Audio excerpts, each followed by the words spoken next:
So this series is Ignorance to Wisdom. So I have been covering one text. It is known as Bhaj Govindam. So the master is saying simply that I should recognize what is the reality. And the moment I recognize it, the ignorance is gone. Then there is no need of any principle. We don't need any principle at all. You want to reach to my house, you want to know my address, you want to put the address into the GPS, you follow it, you want to drive a car. Once you reach there, the GPS in the car has no value at all. So, who is going to recognize you? You are the seeker. You will recognize. You will recognize.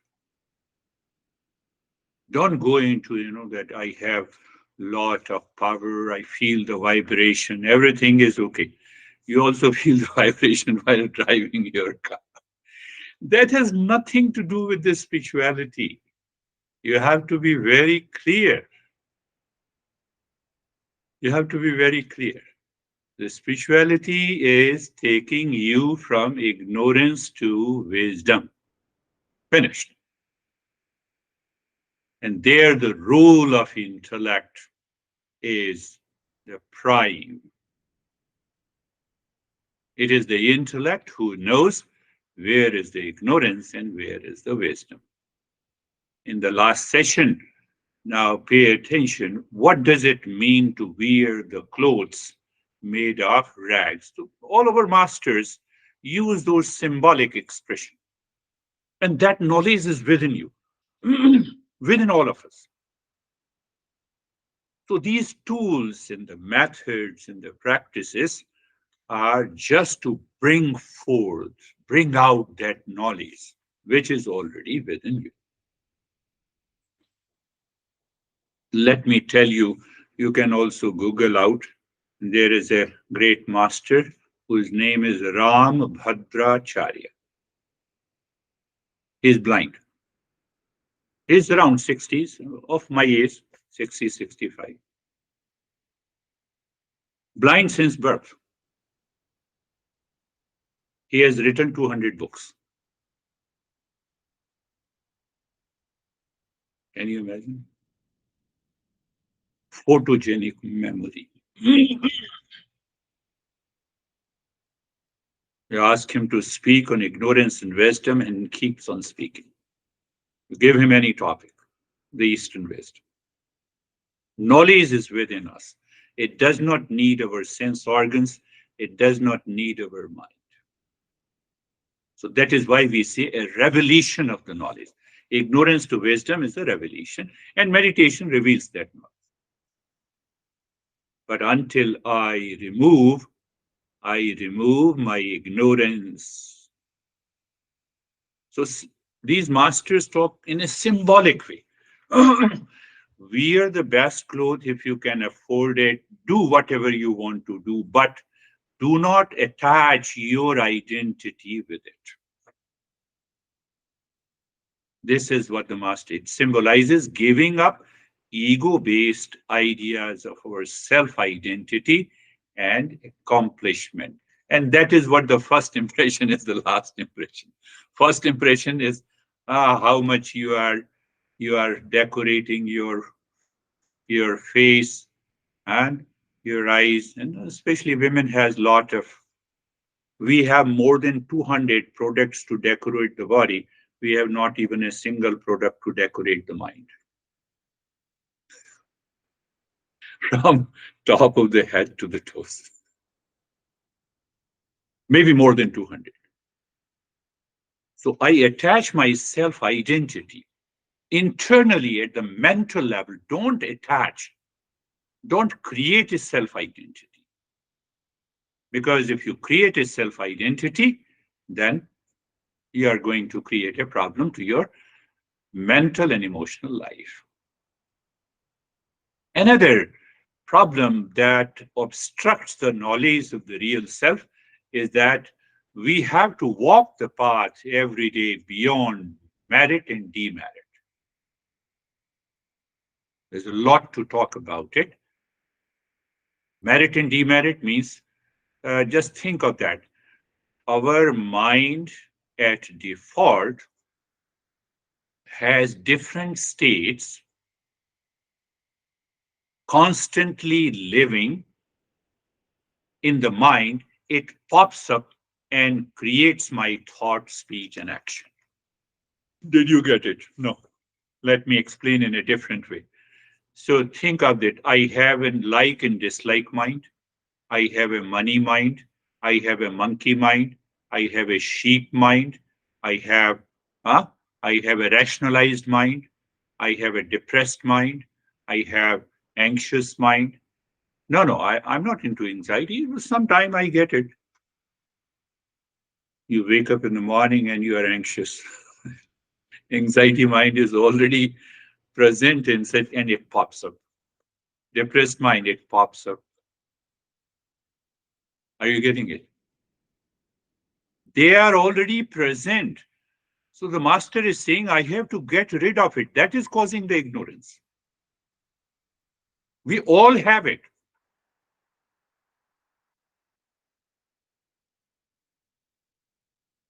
Including me. We all have it. Gradually and progressively. We have to release these different states of the mind. That is the meaning of, that is the meaning of getting beyond the likes and dislikes. Say, for example, there is a like and dislike mind. For example, there is a like and dislike mind. And that like and dislike mind says you are good. The moment my mind says you are good, I have a supportive thoughts of that likes. Or if I dislike you, I have a supported thought of dislikes. And that covers the knowledge. That veils the knowledge.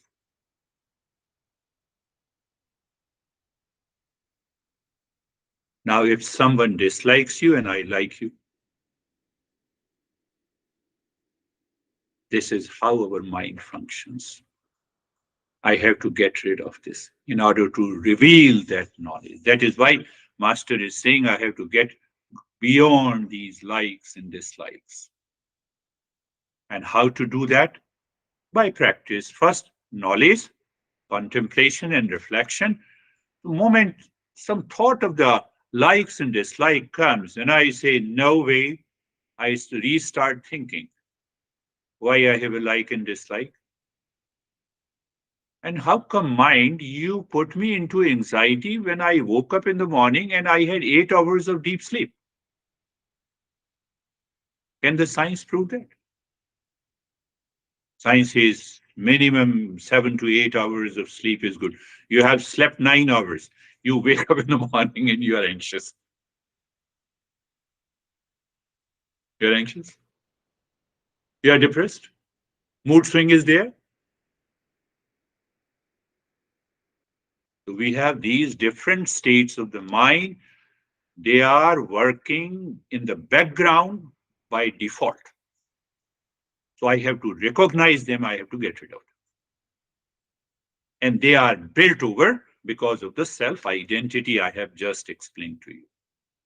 I've just explained to you.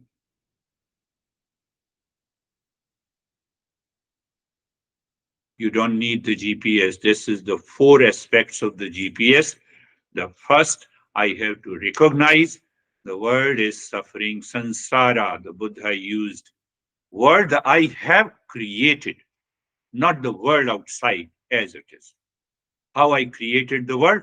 By foolishness, by scattered mind, by attachment, by emotional dependence, by selfishness, by intellectual paralysis, by changing constantly desire. And the 8th point in the first category is the world is the suffering. I have to remember this. When you have to remember, best part is that you remember all the time. I have a lot of things to do. That is your scattered mind. You are not organized.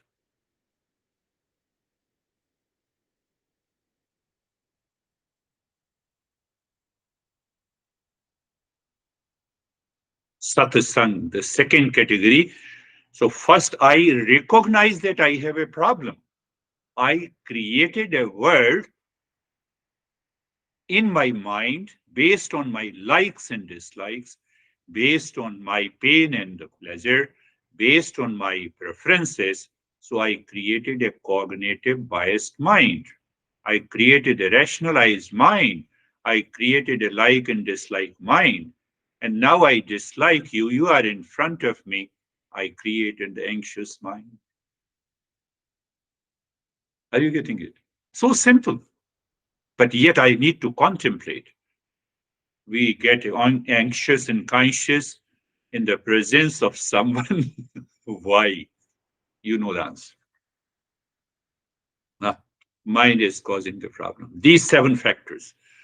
Then the second category, second group is satsang. Satsang is the company of the reality, company of the truth, company of the real self. How to approach that company of the real self? We have to challenge the false assumption created by my own mind. No one else has created that false assumption for me. I entertain these thoughts, feelings, and emotions in my life. So I entertain them, and they have created a big impressions in my mind, and my mind shapes my behavior. My behavior results into an action, self-identity based on my body, based on the outer things, causing the ignorance. So under the second category, I have to challenge the false assumption. Yeah? Then I have to so I under the satsang, everything comes. So from the satsang, I have to use the discerning intellect. I have to use the discerning intellect to analyze and to get rid of it. So then let me understand, am I moving from ignorance to wisdom? Am I moving from the false to the real self? So what happens? What happens? I'm working on the mind. Mind is not working on me. In the first group, when I say the word is suffering or I am suffering, it means my mind is working on me caused by the ignorance. Second category, I am working on the mind. I bet you, you work on the mind by contemplation and reflection, even before doing the meditation. You feel at ease, relaxed, and calm. Third category is the realization. Instant realization takes place. What is that? Mind lives in wisdom now. I de-identified myself. Emotional dependence is gone. I'm alone. What should I do?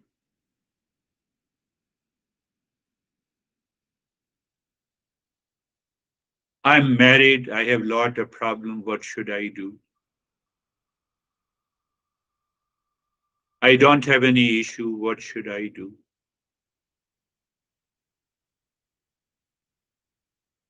Emotional dependence is gone.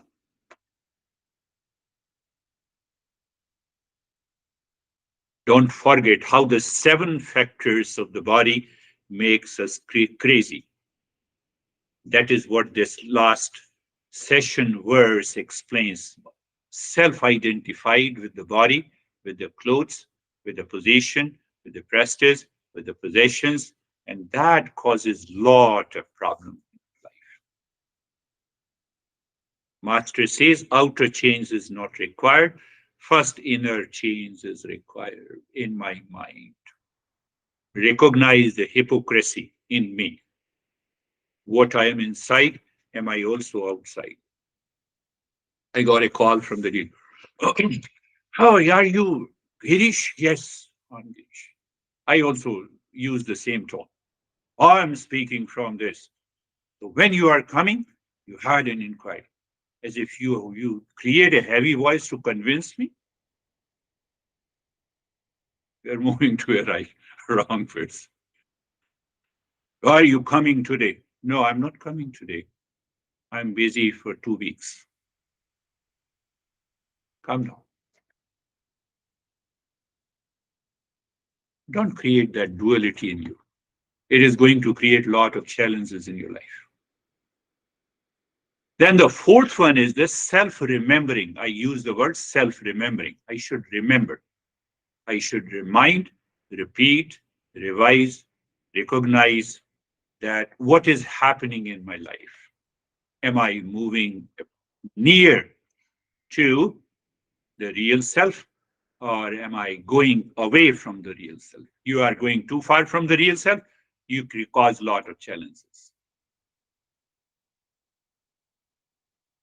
Today's verse is again a repetition, but in a different way. You see, the master is constantly. We respect over these great masters because they have been so kind and humble. They have reached to that state, but they have been kind and humble, so they don't want to leave anything in our mind. So sometimes their repetition has a value. So today's words, Kastvam koham kuta ayata kame janani meta kome tata iti paribhavaya sarvam saram vishwam tyaktva sapna vicharam. Literal translation, and then we will go into the essence. Who are you? Translation. Who are you? Who am I? When I have come, who is my mother? Who is my father? Thus inquire, leaving aside the entire world. Don't define yourself with reference to the world outside. Define yourself with yourself only. Who am I? Who is my father? Who is my mother? Who is my who I am? That is the most important question in our life. So those people who recognize they are with their body, with their position, they have lost their self-identity. They are bound to have, they are bound to have the different states of the mind, which is causing the anxiety, duality, conflict, stress, and problems. Think, think. You have to think. You need not to believe me. You need to think and contemplate. So this is again the verse under the second category. I will put this into the second category under the satsang. Satsang means that you are listening and learning from a teacher. You contemplate and reflect. So we want to understand who am I? Who am I? Who are you? Who am I?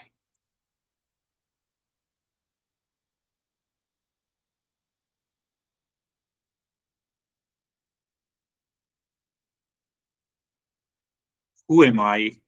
Who is my father? Who is my mother? Who am I?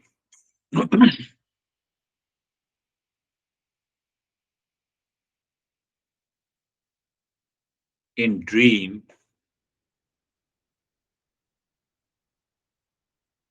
I see I am a king. So there is a dreamer, and someone recognizes in the dream that I am a king.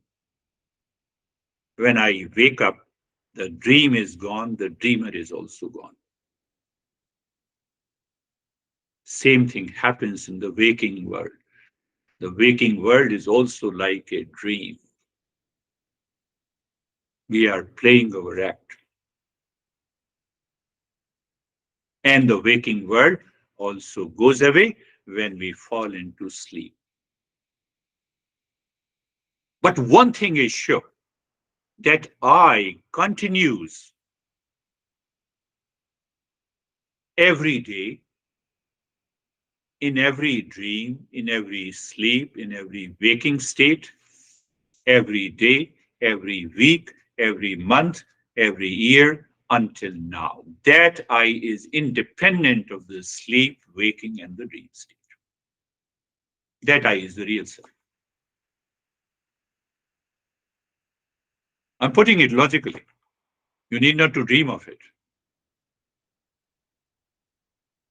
You wake up today in the morning. Yesterday you were Christina. Today you don't say, uh, I'm Barbara. So that recognition is already there. Every day the recognition is there. So I have to look beyond that name and the form. Who is that I who recognizes? This is constant. That real I, that is why we have to ask the question, who am I? Why I have to contemplate? Because I have to get rid of these mental conditioning. I have to break the social identification with the false notion of self-identity. Those 7 factors. Remember how to undertake this inquiry by listening and learning from the teacher. So it gives you a new perspective every time. Why a new perspective? Because the mind that is unconscious and habitual, which opens up and which by the new perspective, you think in a different direction. Your mind starts turning its focus inward.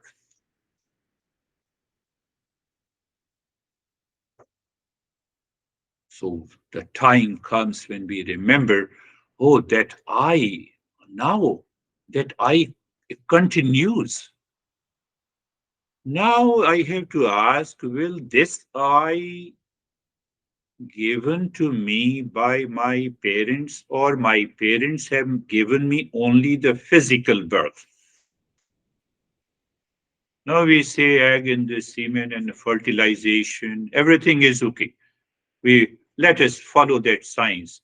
But when and how that consciousness enters into that baby, when I was a baby in the womb of a mother.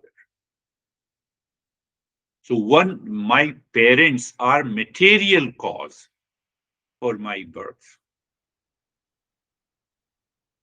There is an efficient cause for that I.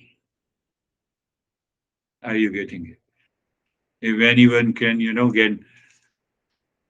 can give the birth by just what is egg in the semen? It is purely the protein molecules. So if that is possibility, then put those protein molecules in the same proportion on the table, then we can create millions of babies. So we say there is a material cause and there is an efficient cause. We'll talk about it. Our master answers everything. So that efficient cause is the main cause of that I-ness. But when I am born, I create a false identity based on my ego has to be dropped to realize that. So that is why the master is asking, who is my mother and who is my father? It doesn't mean that today I go to my parents and say, no, you cannot be my father. No, I need to contemplate. Need to contemplate.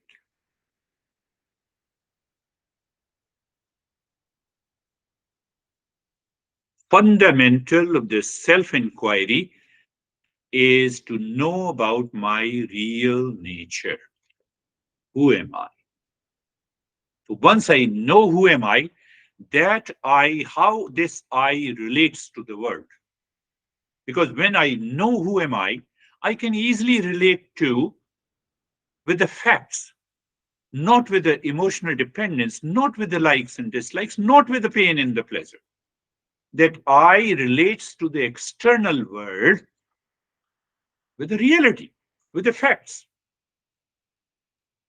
minus the first category of 8 factors. So it means what? World that is suffering is gone.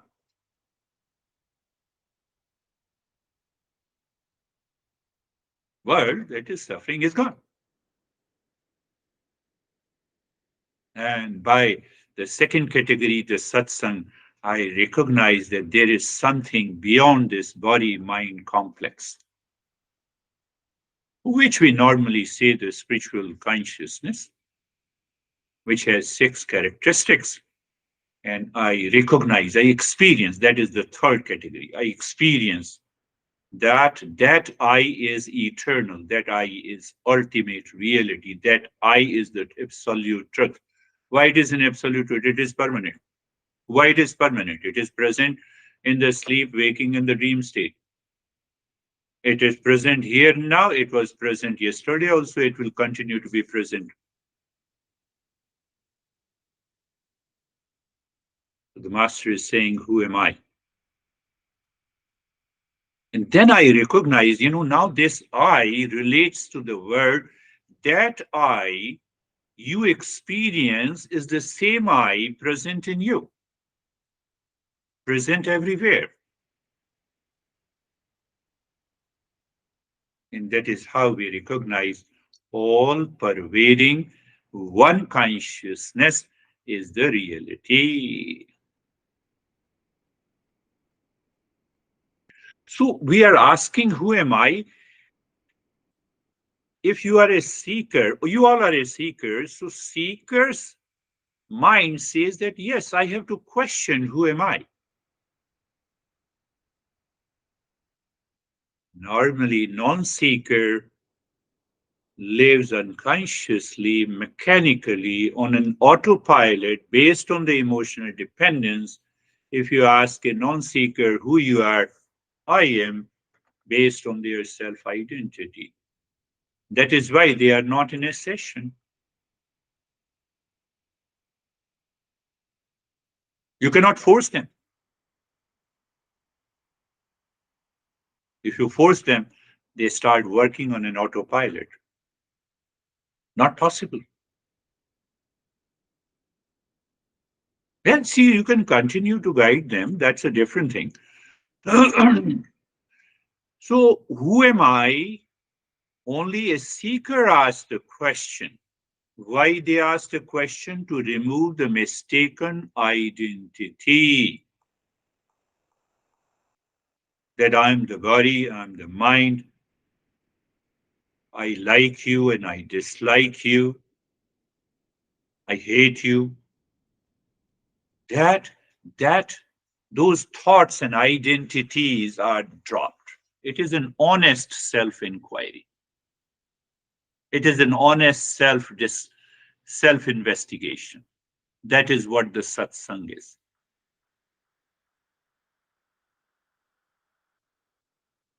I can bet you. Your honey says you are crazy.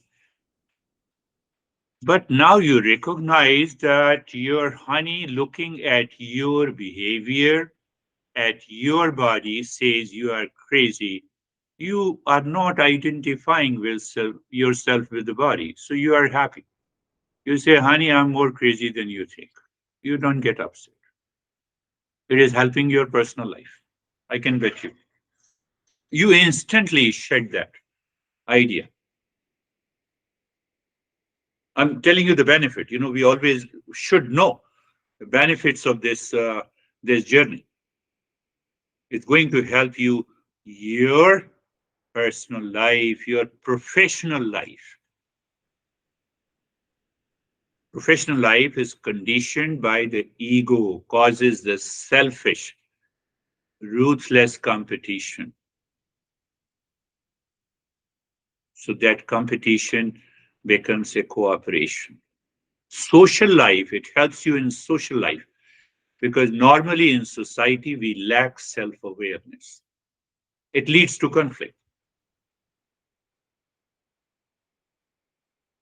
My dad is asking me that why don't you join a party? You should have a 1 pack of beer. And the son says, no, I'm very happy. I just want to contemplate and meditate. You are crazy. And still the son does not join those parties. He's my student, private sessions I give him. He's the same guy whose story I told you that he gave 200% to a girl. He was telling me last week. So he was asking that he has some doubt. That is why it is important to have satsang, listening and learning from a teacher. He has a doubt. Am I doing something wrong? I said, you are denying your mistaken identity deliberately and consciously. You are doing very good. First thing, you should have a conviction in your mind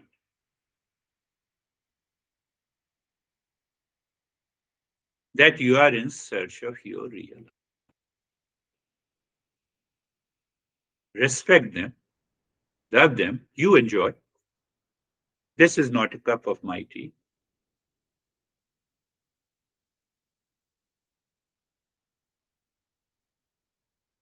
So you see, some people have the inborn trait, they become aware of it in one direction.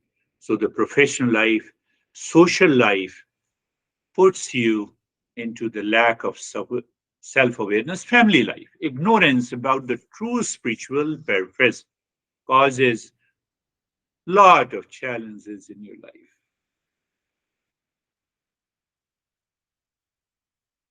So if you live with that mistaken identity, it causes problem in your personal, professional, social life. You are bound to enter into a conflict sooner or later in your life. And once you recognize you have a real self-identity, you are free. You enjoy that. So with that understanding, let us start our practice. Eyes are closed. So eyes are closed. I will also explain you during the practice the last session verse, and the session verse eyes are closed first. You see that I have changed some pattern. Place.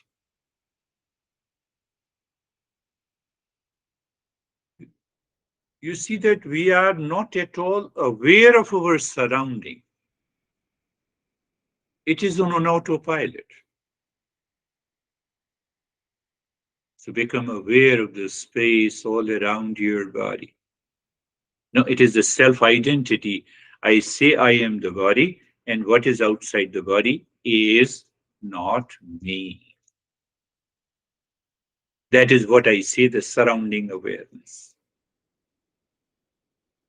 You have to contemplate and reflect, and you have to, even with eyes open and closed, you have to reflect on this. What is this? Who am I? The body is the boundary, or well, the body is made up of the matter, and the matter is the material universe.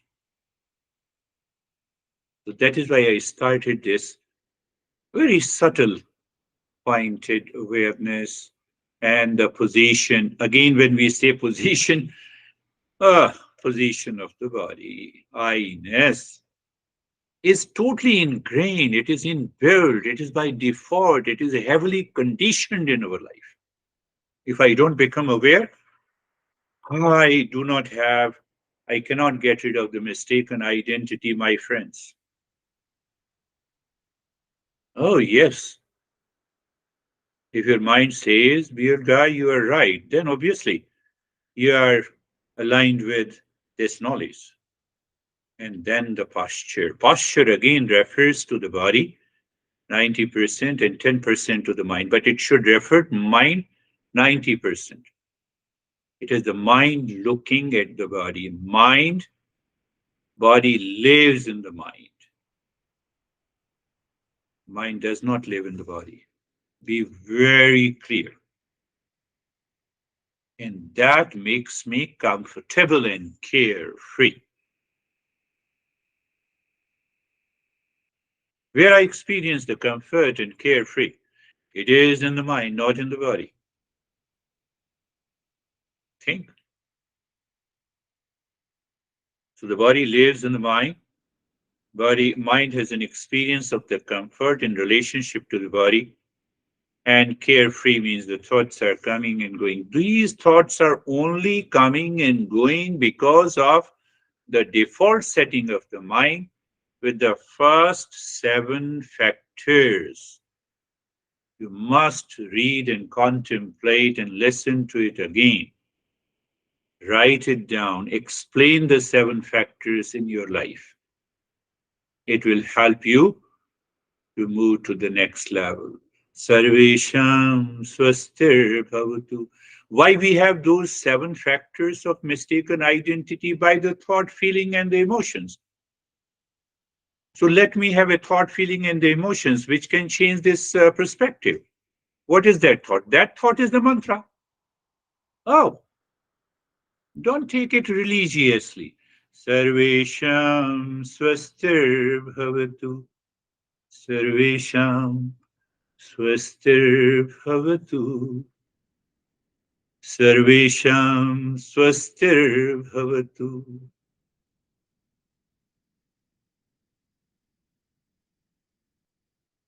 Let everyone be happy. Can my mind become so subtle to see, to perceive the happiness everywhere? What I'm doing, I'm getting rid of the world is that world is suffering. I'm giving you a new perspective. We are just moving from ignorance to wisdom. Sarvesham Shantir Bhavatu. Sarvesham Shantir Bhavatu. Sarvesham Shantir Bhavatu. Sarvesham Shantir Bhavatu. May there be peace for all. I instantly, my mind pierces through every person of name and the form. It pierces deep inside at a very subtler level. It has a perception, yes, peace is the essential nature of every being on this planet, and which is so natural. From the ant to elephant, they are also searching for the peace, from one human being to the other. I am a seeker. I don't search peace through anxiety, through stress, through fight, through violence. I'm a seeker. You should have that conviction in your head. Where is that conviction? Knowledge is settled in your mind. Sarvesham Puranam Bhavatu. Sarvesham Puranam Bhavatu. Sarvesham Puranam Bhavatu. May there be wholeness, completeness in all. Wholeness, holiness and wholeness, it has come from the same word, wholeness and holiness in English. Completeness. If I feel the sense of completeness in me all the time, will I expect anything from you? Will I say I like you or I hate you? You have to see the change that takes place because of this mantra. I'm giving a new perspective to the same mantra. That is why we say you cannot learn this Eastern wisdom in 1 hour. Gradually and progressively, it releases that ignorance in you. You see the simple perspective, the completeness in me. Now, another question comes, if I see this completeness in me, should I talk to you? Yes, as a play and a fun. What is that play and a fun? What is my role? I'm playing my role as a teacher. You are playing as a role of a seeker. You go to your workplace, you play as a role. You are a mother, you play your role. So playing a role does not cause any impression in your mind. You continue to have that sense of completeness. What happens? That is awakening. सर्वेषां मङ्गलं भवतु सर्वेषां मङ्गलं भवतु सर्वेषां मङ्गलं भवतु. May there be completeness in all.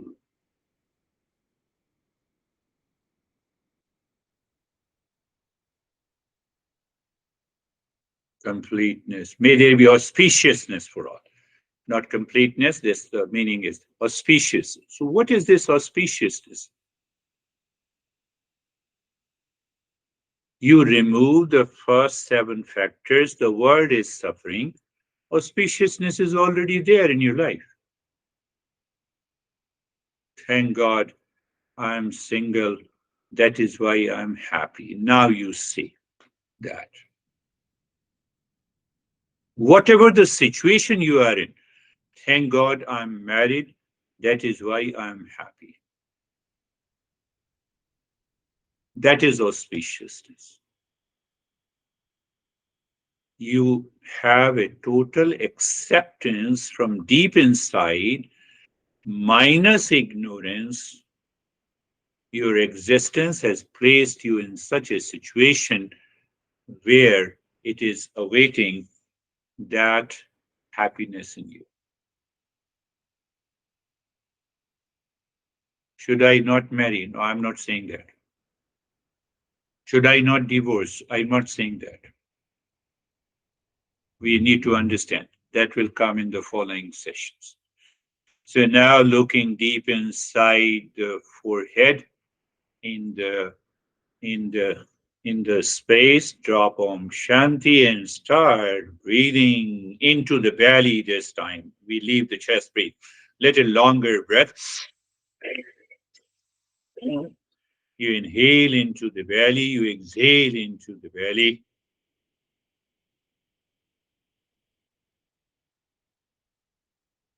Remember, so you recognize what are the points you recognize, the place, the position in the stillness in the body.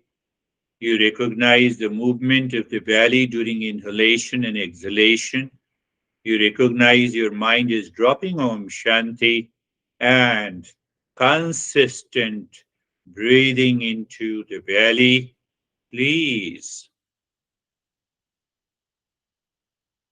let me now say that you do it for 9 minutes. Tantra says the 9 minutes is an ideal, but if we do 9 minutes, all the three breathing, we are approaching there. Then I will talk less and we will have a longer duration of practice, but with a clarity and understanding.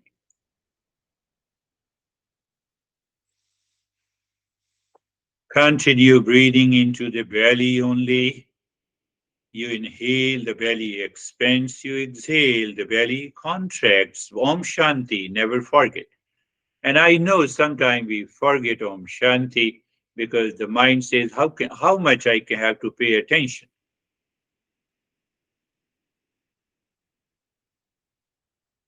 Why your mind is paying attention to so many thoughts, that's why you see you have a distracted mind. The same way now you have to pay attention to Om Shanti, stillness in the body, belly breathing. I'm answering the resistance if offered by your mind. Resistance, endurance. What is this endurance? You deny deliberately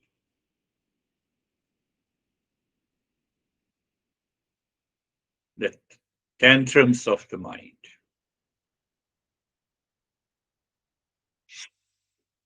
Continue, my friends.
Here, inhaling and exhaling into the belly, it's a longer breath. Om Shanti continues, stillness continues.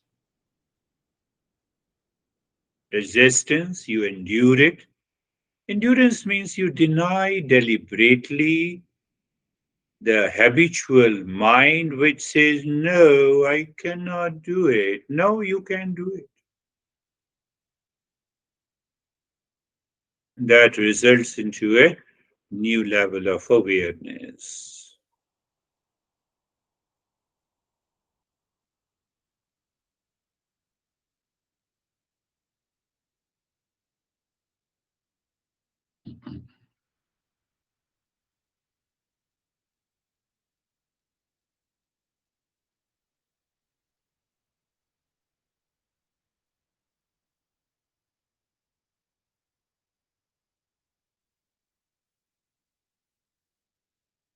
You also discover the resistance the mind is offering, and then remember endurance. That single thought you remember with emotion. No, no, I have to endure it.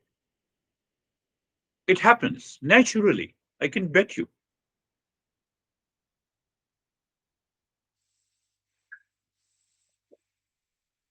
Longer breath than the chest breathing. Your belly goes in and out. Shanti drops into the rib cage. Mind says, I cannot do everything together. Your mind is doing everything together all the time. That's why you have a wandering mind. We are channelizing that wandering mind for success in meditation.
Continue breathing in that state.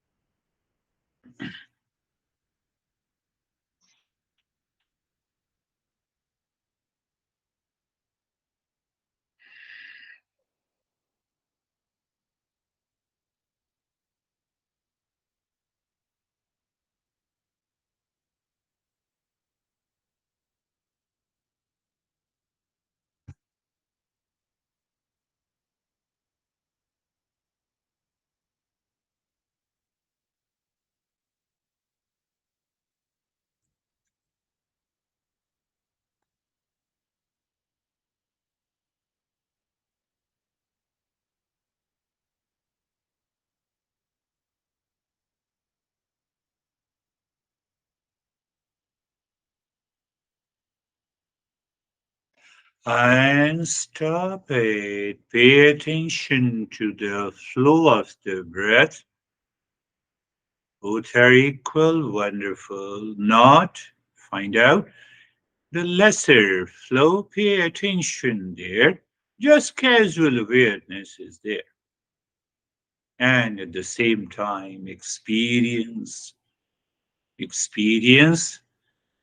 sensation, tingling or numbness, or a sense of bodilessness, a deeper relaxation in the body that will help us to rise in awareness. That is why we experience that. And a stillness,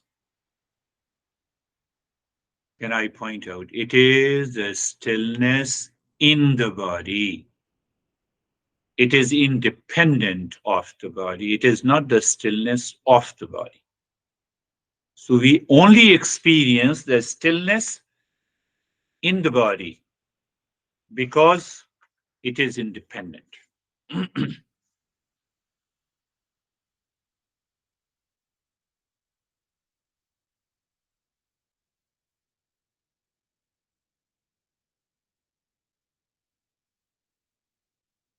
And in that state, you just do the nyasa. You start breathing little silent, totally silent breath, deep, silent and slow breath. First into the belly, then into the rib cage, while breathing out from the belly, from the rib cage. Then we channelize the mind. Why I want to rise in awareness. So these are the tools. GPS, mapping. So as you inhale, move the mind from the top center of the head into the spine, singing mentally Om Shanti. So that ultimate sound reaches to the tailbone as you exhale. Om. Mind is rising up while exhaling, reaching to the top center of the head. Shanti. Om Shanti.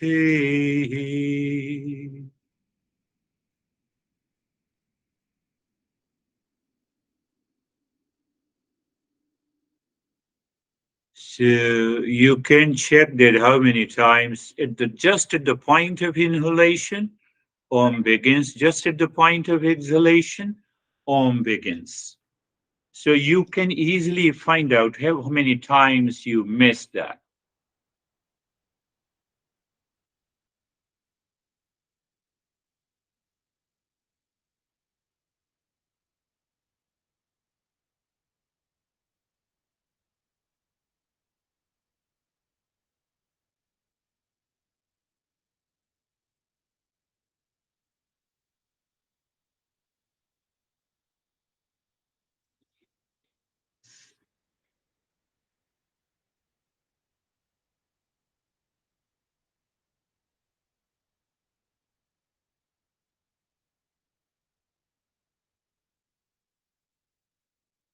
So we are singing to allow Om Shanti at the emotional level.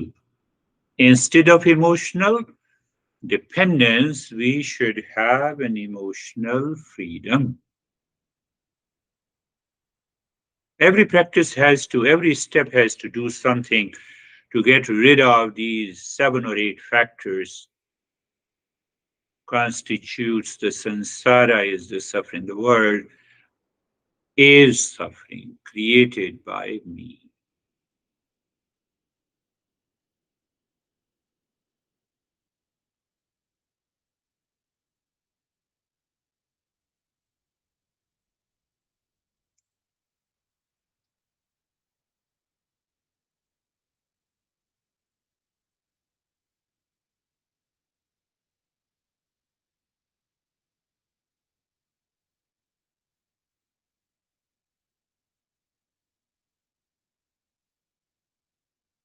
And now leave this looking deep inside the cave of your heart, triangle, equilateral triangle.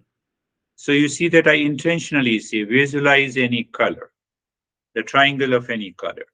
So what happens? The mind picks up any color. So it's just an aid, moving the mind on each side of a triangle with Om Shanti. Then discover the sync. And if you are sinking, the mind sinks with Om Shanti. That is the moment. Singing Om, pushing the mind deep inside the cave of your heart. Mind seemingly stops Shanti and you do nothing now.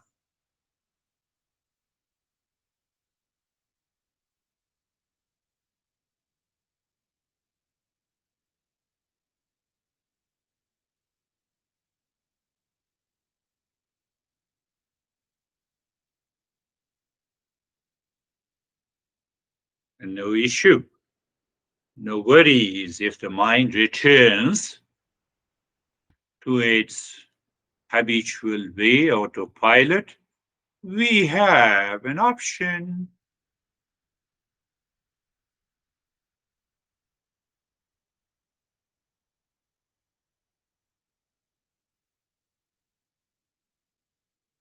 to think first and then move deeper. So you are aware of that fact. Why we are not aware? Mind is an autopilot. What is that? Ignorance.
Shanti. Shanti, Shanti. Om.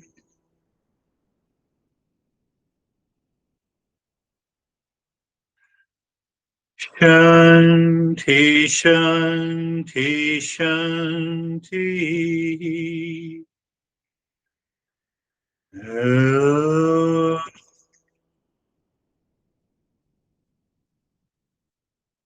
Shanti, Shanti, Shanti.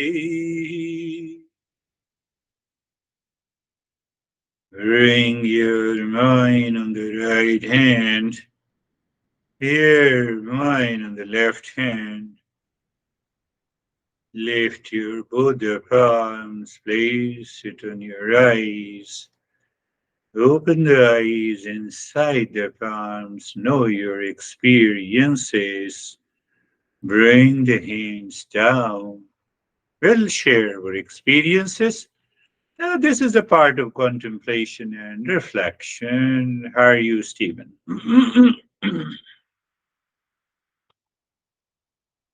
Good sir, thank you. Thank you. I was very.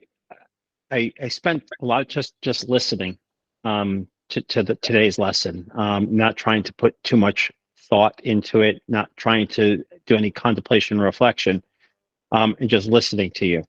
And then I noticed when I closed my eyes, the first thing I said to myself, "You're a seeker." And if you're going to be a seeker, the importance is to move from ignorance to wisdom and simplifying everything that you're saying. And in order to do that, that would take intense self-inquiry and contemplation and reflection. And everything stopped at that point.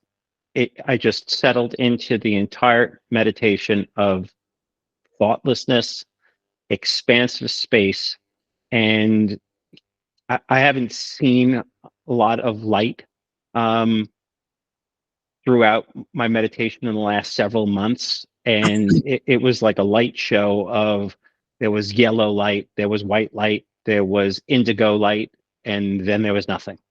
And none of it bothered me. And I was actually startled again when you started chanting Om Shanti at the end, because I was just in this very calm, quiet space of nothingness.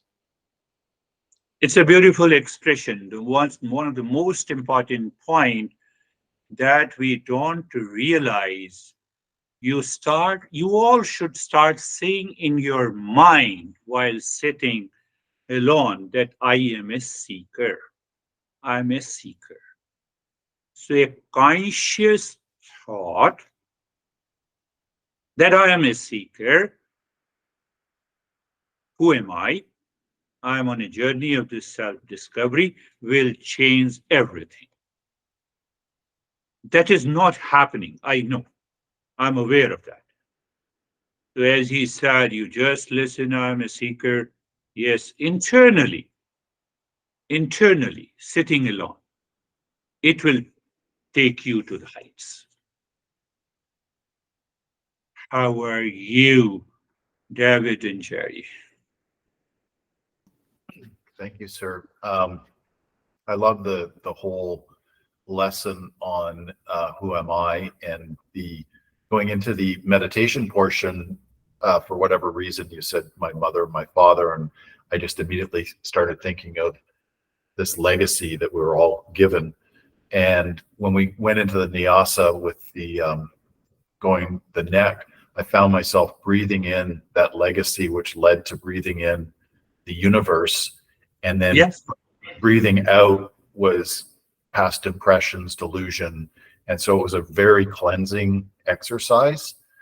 And when we opened our eyes, I had tears in my eyes at the end, and it's probably tears of joy, I don't know, but it was very, very interesting meditation for me. Yes. The greater the release of this delusion, it results into a deeper state of meditation. So it can be released in either way, in any way. So your mind linked to those nyasa and it started releasing those. Beautiful.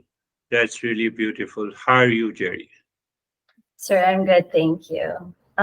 Yeah, really nice lesson. As soon as you asked, who am I, the mind, and who are the parents, my mind went right to I'm consciousness. My parents are consciousness.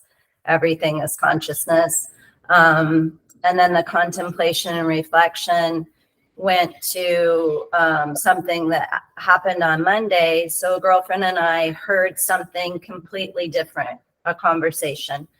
And I wanted clarification on the conversation because we both interpreted it differently and we had to make a decision. But her point was, I'm right, you don't understand. And it was 45 minutes of that. So finally, I'm not going to get clarification because that would make me look stupid, she says. And so I realized that with that, I just wanted knowledge, more knowledge and clarification so we could move forward. But I realized I wasn't going to get it because of an unwillingness to clarify it. And you can't force someone to do that. So You cannot force. it was just in relation. Pardon? Did it break up? That is the major cause of the conflict, the rationalized mind. I like a particular perception and I will stick to it. Why don't you understand? So this is what the strong like and dislike mind. The strong like and dislike mind cannot get into the bottom of the understanding and bottom of the knowledge. Now, when you say that 2 times or 3 times, you move with the humility to want clarification, and if the other guy is not clarifying, say namaste, you are very good. Your point of view is right, but I have to think of it. I will take my decision later. But sometimes you find that they want to push you. They want to force you. Sometimes you have to work with the wisdom. You have to tell them that you cannot force me. So yes, those ideas and understanding becomes clear as we continue the journey. Yes, you are right. You are right in that case. How are you, Vaibhav? Thank you, sir. So I'm good. Practice was calm and peaceful. Uh, Nothing much. Very good. Good. Sometimes you don't want to say anything, so it's good. So how are you, Brandy? I'm good, thank you. It resonated with me that suffering happens in the mind and the body happens in the mind, and I'm peace. And Yes. that's the work that we're doing here. So I had a really nice meditation. Thank you. Yes. And I'm gonna have to excuse myself for work. Yes, you are right. You see that in every session, everyone has a different way to understand the things. Everyone's mind is different. So you pick up anything and it results into an understanding. The body lives in the mind. The thought lives in the mind. Thought has created an idea that I like this guy. Now there is a like mind. It covers the reality. So if I recognize it, I can get rid of this reality. I can get rid of this false assumption. This is what the journey of the Eastern wisdom is. Beautiful way to put it. How are you, Christina? Thank you. I heard you say today, I think the mind doesn't live in the body. And it felt like I heard it for the first time. And in looking at when we play out different roles, it feels like there's such an attachment to the confines of the body. And the idea sounds like, how do we attach to the real I to bring that into our roles that we play and not lose sight of that? Yes, you have to contemplate again and again. You look at this. Unless my awareness creates a boundary, it creates a boundary through the mind. And then only I know it is separate from the space, and it is a remote. So unless this remote lives in the mind, consciously, I cannot know this is the remote. Now use the same metaphor to the body. The mind becomes aware, it creates oh, here is a boundary, here is my body. The body lives in the mind, thought lives in the mind, energy lives in the mind. Energy lives in the mind. That's a beautiful concept Eastern wisdom has discovered. If whatever I experience do not live in the mind, that is not an experience at all. It has to live in the mind. Now, if the false notion lives in the mind about the body, I can get rid of the false notion through the mind itself, through the discernment. That is the journey. Yes, you are pointing out, but we need more contemplation and reflection. How are you, Barbara?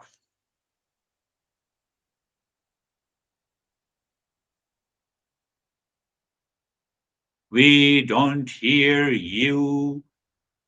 Can you unmute your? Can you unmute your? Can you unmute your? Unmute. Yes, now we can hear you. Sorry. I'm sorry. I have a and the question is, how could we discern whether it's the existence that put us into a specific situation so that we can learn and grow, or if it's the impure mind that put us into a situation? Yes, yes, that's a very good question. And the answer is coming in the following verses, but I can give you some ideas that existence is real, it is pure consciousness, it is eternal, it does not change. So, this is one part of the discernment. How I can differentiate with the mind on the autopilot. That mind on autopilot always changes. So I see if it is changing, mind, you are making me crazy. I will not follow you. I will not follow you. And I will follow what is existence.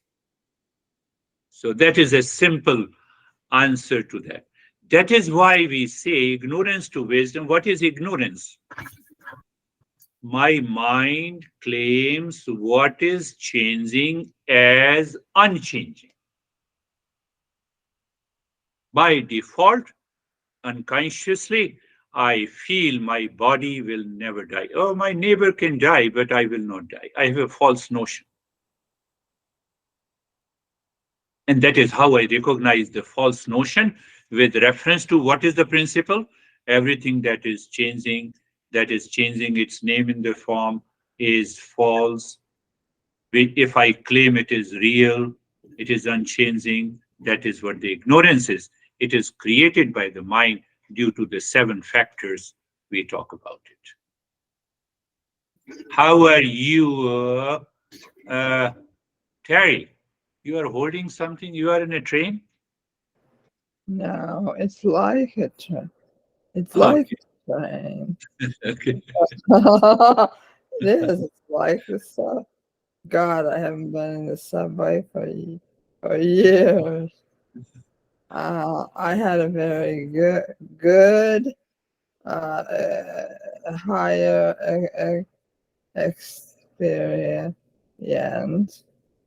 and like Stephen, I was mostly listening, Yes. but I usually don't have any emotional connection.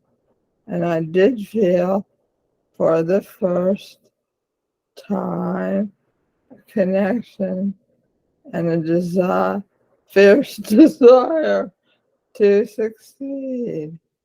So that Very made me feel good. happy. Yeah.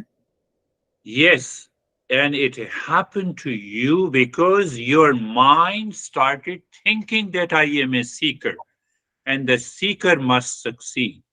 If I say you all should repeat in your mind that I am a seeker and the seeker must succeed. I am a seeker, seeker will succeed, it will find the real self. So when this thought is emotionalized, you have an intense desire to succeed. And that is what happened today. If it happens all the time, every time, there is a tremendous change. How are you, Dennis? Thank you. Very, very deep meditation. There was a sense of joy after the breathing.